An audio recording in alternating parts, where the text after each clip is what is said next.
Nice of you to join us for some frank conversation. Welcome to Hard Copy. Coming to you from our studios in Abuja, I am Terry Ikumi. Now, tonight's conversation focuses on security in the country and the 2019 general elections. We'll look at what kind of conversations will shape the 2019 elections. How will the country's security situation affect the elections? Plus, what role will the security agencies play that could possibly affect the outcome? My guest is a retired military intelligence officer who has served as an analyst for Africa and Middle East affairs in the Strategic Intelligence Group of the Directorate of Military Intelligence. And he is also the presidential candidate of the Grassroots Development Party of Nigeria, GDPN, Dr. Davidson Akhimien.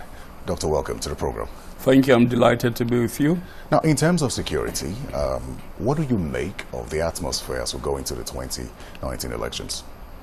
As it stands today, the security situation in Nigeria is very worrisome, extremely worrisome, with the killings in Zamfara, the killings in the Middle Belt, with terrorist activities, especially with the introduction of the ISIS elements into the terrorist fight in the northeastern fringes of our country, with kidnappings all around the country.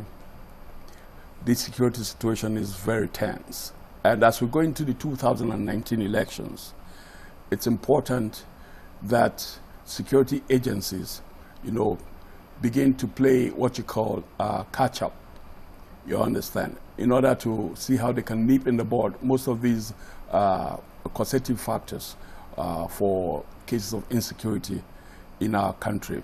Now, 2019 elections is going to be a defining moment for our country because the security situation, like I said, as it is now, is bad. We don't want it to get worse as we go into the elections because we want the elections to hold. We don't want the government to hold on to security or insecurity in the land as part of reason for shifting or even cancelling elections.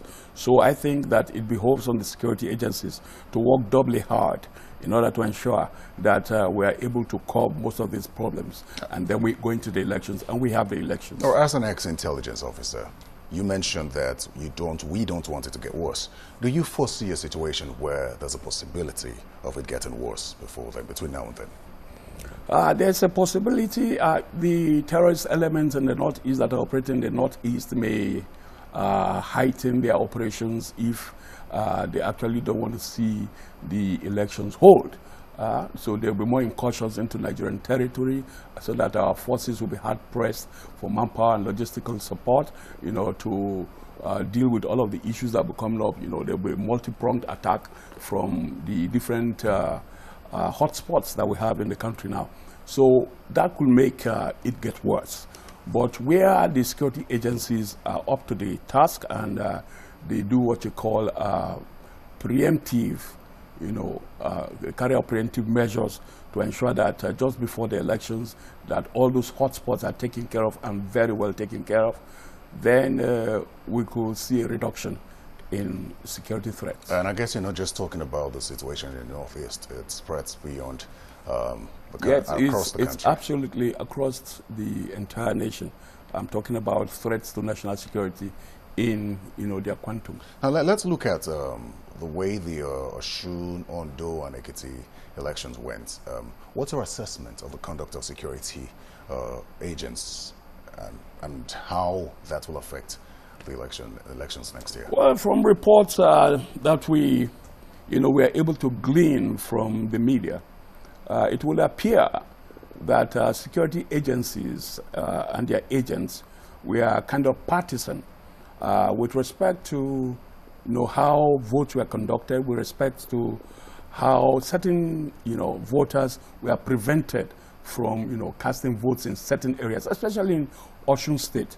Were prevented from casting their votes, in certain areas by security agents. Most of these reports come. Sometimes you cannot just wish them away. I mean, you cannot discountenance them. Some of these reports have, some truth behind them.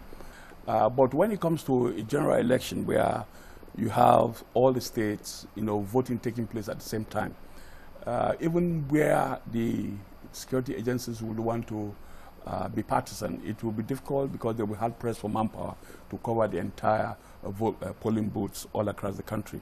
However, it is my plea to the security agencies to maintain absolute neutrality, because listen, one thing they must get clear, and it needs to be sounded very clear to security agents, is that they are agents of the state and not of a party. Parties come and go, politicians come and go, but the state remains, and agents of the state continue to work in the interest of the state.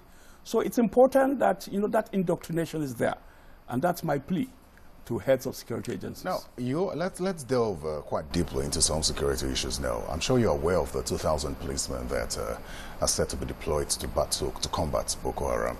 Now, some persons have said that we have a situation where the military is ill-equipped. What do you make of police combating Boko Haram? Do you think that's they stand a fair chance?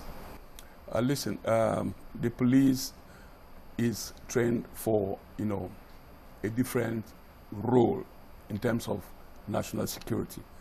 While the armed forces, members of the armed forces, the army particularly, they have their role to play in national security, which principally is, you know, the protection of the territorial integrity of Nigeria and assistance to civil authority in times of certain forms of crisis. Now, the police, their role is limited to ensuring that there's security, domestic security within, you know, within the country, you know, domestic, within the geographical entity called Nigeria. However, when there is a need for police operations, after military operations, the police come to carry out mop-up duties. The police come after the military has conquered territory. The police come to hold ground and to ensure that, you know, certain activities are, you know, are carried out by members of the community, you know, in peace and tranquility. So the role of the police can never be the same as the role of the military. Now, where police officers are deployed to carry out military duties in combat, I think that is a misnomer. It's a misnomer. The military is meant to carry out combat activities against, you know, insurgents, against, you know, those that come against our territorial integrity. Despite the fact but that not it the appears police. as though they are being killed in their numbers. Well, in any conflict, especially in asymmetric warfare, there will definitely be casualties. But the aim of the top brass should always be to reduce to the barest minimum the number of casualties. And there are many factors that can play, you know, that can come to play in the reduction of casualties. One, there must be logistical support. Two, there must be welfare. Three, there must be proper command and control. Now, logistical support, by that I mean the kind of equipment, arms and ammunition and armaments that are, you know, deployed by our forces. They must be, one, not obsolete, two, modern and accurate, three, in tandem with what is required for 21st century asymmetric kind of warfare. And that's the kind of warfare you find all over the world today. So I think that we need to look at our inventory again